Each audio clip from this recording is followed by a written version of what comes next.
the rise and slow, painful fall of the indoor mall. Hi everyone, it's Jeff, and this is another Plain English. Plain English is where we help you upgrade your skills in English, and we do this with stories about current events and trending topics. By listening here, you'll learn new words and ideas. You'll get thinking in English, and at plainenglish.com, we have all the support you need to upgrade your skills in your new language. So today's story is about the mall. Actually, Thursday's story is about the mall too. Today, we're going to talk about how the indoor mall became such a big part of American culture and how its time has perhaps passed. On Thursday, we'll take a look at something called a zombie mall. That's a mall that's not quite dead, but not exactly alive and well either.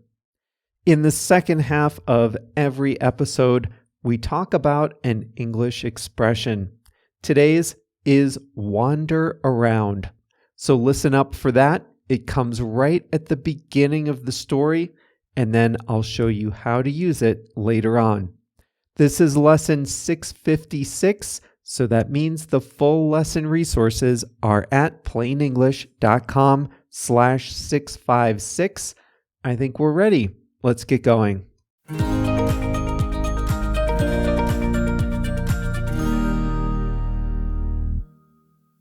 In Mallrats, a movie from 1995, two teenage boys are dumped by their girlfriends. To kill the time and to heal the wounds, they wander around the mall together. In Terminator 2, assassin robots attack a character at the arcade.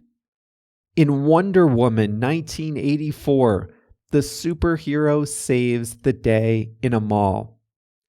If you only watched Mean Girls or Clueless, you might think the mall was just a place for girls. But if you had seen Superbad or Mallrats, you'd know that that's just not true. Oh, the mall. We take it for granted now. It's in movies, TV shows, books, songs, and advertisements, not to mention in our own daily lives. But the indoor mall is relatively new. The first fully enclosed shopping mall in the U.S. opened only in 1956. Southdale Center in the suburbs of Minneapolis, Minnesota, had multiple levels of shops, an airy interior, fountains, and a courtyard. It was the first of many. By the 1980s, the mall had become the center of suburban social life. Malls had everything a shopper wanted. Most were 2 stories, totally enclosed, with heat in the winter and air conditioning in the summer. These malls featured large anchor department stores like Macy's, J.C. Penney, Lord & Taylor, Bloomingdale's, Nordstrom, and Sears. At these stores, you could buy a lawnmower or a tuxedo, a new mattress, or an expensive perfume. Outside the anchors, around the perimeter of the mall, you found specialty stores. They sold clothing, jewelry, music, accessories, gifts, books, electronics, and more. Each mall had a large food court with fast food chains and a few sit-down restaurants. The mall was also a place to hang out. Senior citizens would get there as soon as the doors opened, and they would walk laps around the vast corridors as the individual shops were still opening for the day. Parents would drop kids off at the mall, where they would spend hours walking around, socializing, and looking in the windows. Arcades provided a cheap form of entertainment. Malls were a staple of suburban life. Most of them were built well outside city centers, close to where people lived and where there was plenty of room to build massive parking lots. The U.S. went through a large period of suburbanization in the post-war period. Many people left the city center to buy homes with yards and driveways. The mall was inextricably linked to the age of the automobile and the single-family suburban home. By the early 2000s, though, things started to change. People started shopping online. New big box stores like Walmart and Target offered a cheaper alternative to pricey department stores like Macy's and Sears. Cities, which for decades had been plagued with crime, were becoming safer.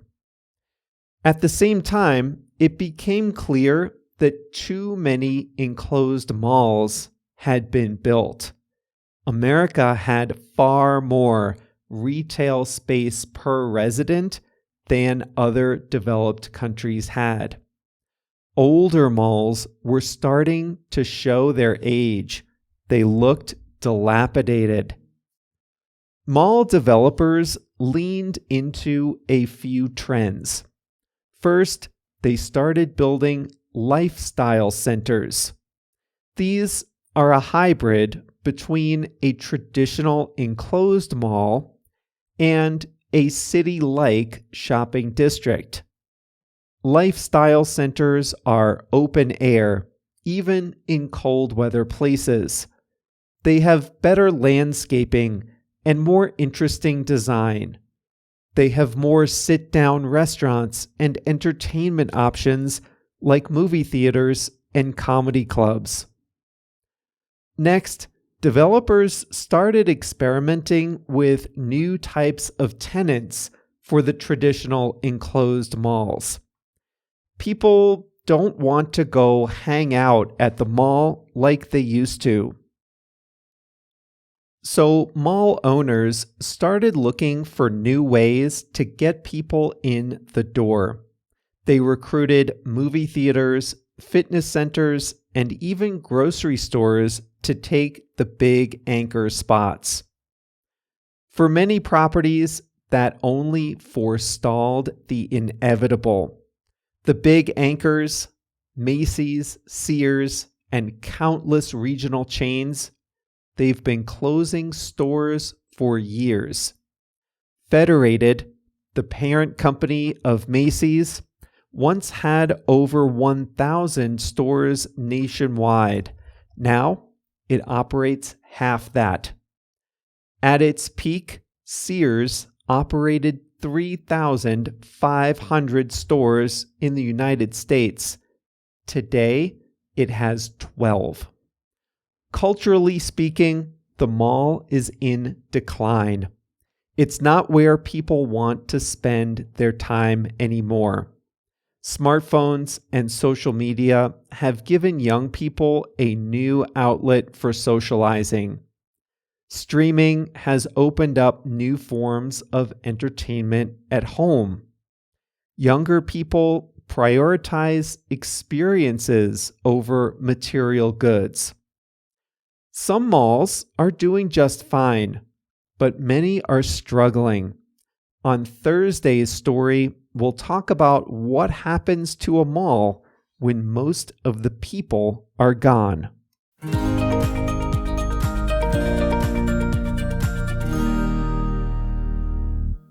I was born in the 1980s, right in the middle of the mall's dominance in the popular culture. but I didn't live close enough to an indoor mall to experience it the way you see it in movies. The nearest one to my house was the Danbury Fair Mall. It's actually a good mall, and I did like it as a kid. There's a big carousel in the food court. It's huge. It has everything, but it was a little too far. It was about a 30-minute drive from my house, so it was just a little far to figure into my daily or weekly life. Anyway, the mall in pop culture, it's prominent in the movies from that time period, especially about teenagers. Fast Times at Ridgemont High, Clueless, Back to the Future. There was even that movie called Mallrats, and later a song. How times change. I told you a while back how much I liked Better Call Saul. No spoilers, but a character works in a Cinnabon restaurant in an enclosed mall. The job is boring, lifeless, and monotonous. That's a far cry from how the mall is shown in movies from the 80s and 90s.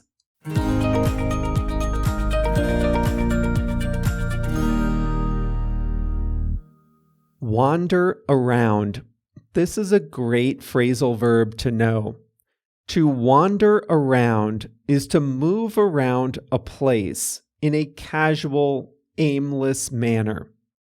When you wander around, you don't have a specific direction or purpose. You're moving at a leisurely pace. You're not looking at your watch.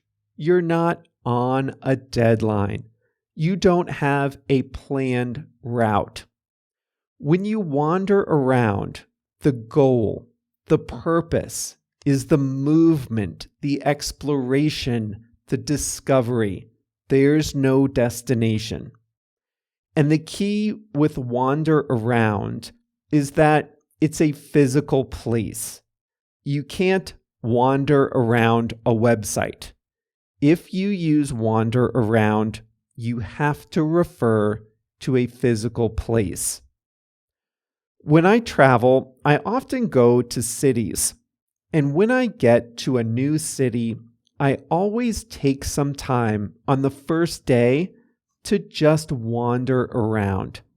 I just did this in Oaxaca, a city in the south of Mexico.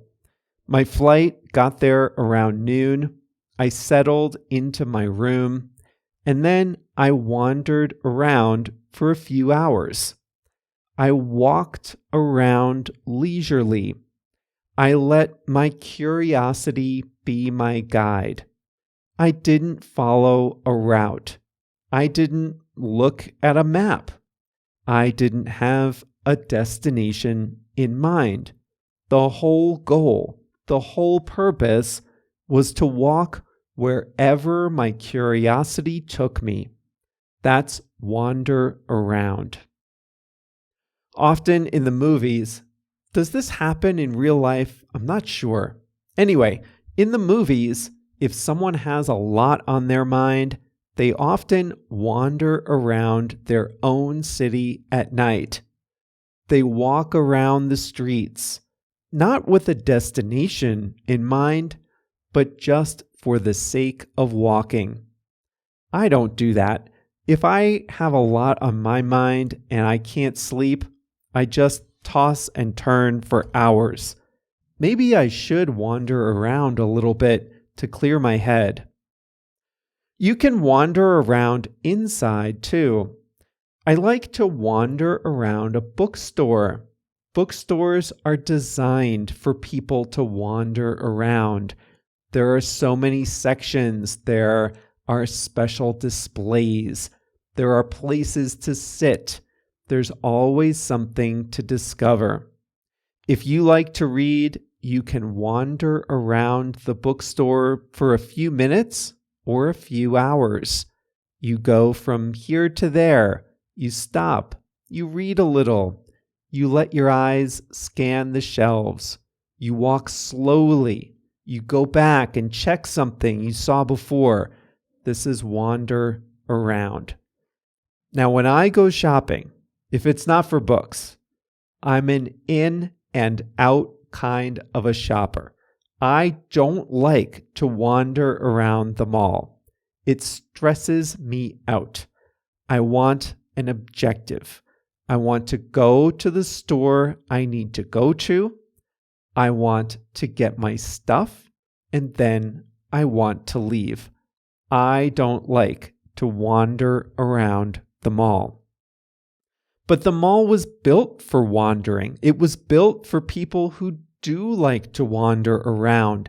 There are lots of corridors. The escalators lead you to different places. There are fountains and food courts and entertainment and special displays. Every store has something different. If you like shopping, you might like to wander around the mall. You might even wander around for hours and not buy anything. Not my kind of entertainment, but maybe it's yours. You can wander around an office. If you work in a big office, you can walk up and down the corridors, go to different floors, chat with people, network. I just finished the Walter Isaacson biography of Elon Musk, and the book talks about how Musk likes to wander around the Tesla and SpaceX factories talking to the engineers. He wanders around, he casually goes from place to place talking to his employees. Where else can you wander around? You can wander around a museum. If it's a small museum, I like to go in order. I want a strategy. I'll go room to room. But sometimes if the museum is really big, I like to wander around, to walk around without a strategy or plan. You can wander around a park, a playground, or a zoo. I told you about my trip to Oaxaca. I went to the Botanic Gardens there. Now, typically, you can wander around the Botanic Gardens, but this one was different. This was a guided tour. You had to follow the path. You have to follow the tour guide. You're not allowed to wander around. And that is all for today's Plain English. Nice job. You've got a new expression, a new phrasal verb to use, and you can practice using it too and get direct, personal, human feedback from me if you want to. It's all at plainenglish.com. Right on the page with the transcript of this episode, there's a practice area at the bottom. You just write a sentence using wander around, and I'll read it and give you feedback. If you have any questions, you can ask me directly in there too. Now, the transcript part is free. The personal feedback on your writing is one of the benefits of Plain English Plus. So make all your mistakes right there at plainenglish.com so that when you go out in the real world, you're equipped, you're confident, you're prepared to use wander around and the hundreds of other expressions that we have at plainenglish.com. That's all for today. We'll be back on Thursday with part 2 of today's story. See you then.